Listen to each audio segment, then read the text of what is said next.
Bonjour, je suis le Dr Mike Heiser, auteur de The 60-Second Scholar, une série de 3 livres traitant de l'étude biblique.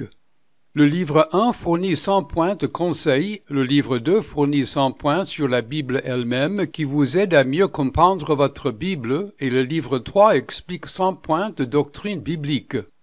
Nous parcourons ma liste des 10 principaux mythes sur l'étude de la Bible et aujourd'hui nous arrivons au mythe numéro 4. Ce mythe est un bizarroïde qui pourrait ébouriffer les plumes de certaines personnes. C'est l'idée que l'interprétation littérale est cruciale pour comprendre la Bible. Ma position dit que l'interprétation littérale reste une bonne voie à choisir dans de nombreux cas, mais ce n'est pas la seule voie. Dans de nombreux passages bibliques, le littéralisme n'est pas la voie cruciale. Dans de nombreux passages, une interprétation littérale vous éloignera de ce que signifie le passage. Si vous dites qu'une signification littérale est la seule façon de comprendre légitimement la Bible, alors vous ne comprendrez souvent pas ce que signifient certains passages de la Bible. Certains enseignants de la Bible considèrent l'interprétation littérale comme le seul moyen de comprendre la prophétie biblique. Devine quoi? Les prophéties de l'Ancien Testament ne sont pas toujours accomplies littéralement, ce qui est facile à démontrer. Lorsque vous lisez un passage du Nouveau Testament, regardez les références croisées où le Nouveau Testament cite l'Ancien, puis allez voir le passage de l'Ancien Testament.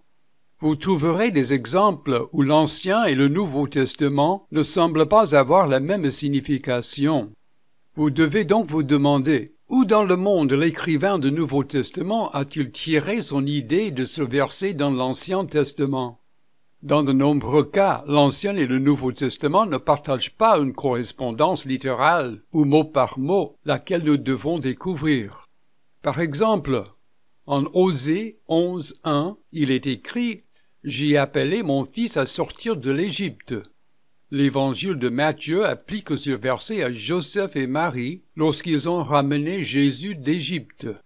Devine quoi? Osée 11:1 n'est pas même une prophétie.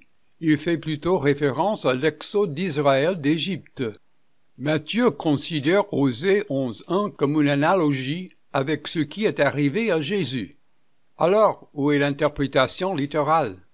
Qu'en est-il d'Amos 9:11? Je relèverai la hutte de David qui tombe en ruine. Beaucoup de gens appliquent ce verset à une future reconstruction du temple. Mais le livre des Actes 15:16 cite Amos 9:11 comme une prophétie sur l'Église. Amos 9:11 n'a donc rien à voir avec une sorte de construction littérale. Dans Lévitique 26:12, le Seigneur dit « Je vivrai au milieu de vous, je serai votre Dieu et vous serez mon peuple. » Mais 2 Corinthiens 6:16 cite Lévitique 26:12 à propos de l'Église. Je ne prends nullement la théorie de remplacement d'Israël, ce qui va trop loin. Je préconise de descendre du train en marche du littéralisme, comme si c'était la seule aventure à avoir en ce qui concerne l'étude de la Bible. L'idée que le littéralisme est toujours la seule façon d'interpréter la Bible, de comprendre la Bible, dans tout passage, n'est rien plus qu'un mythe.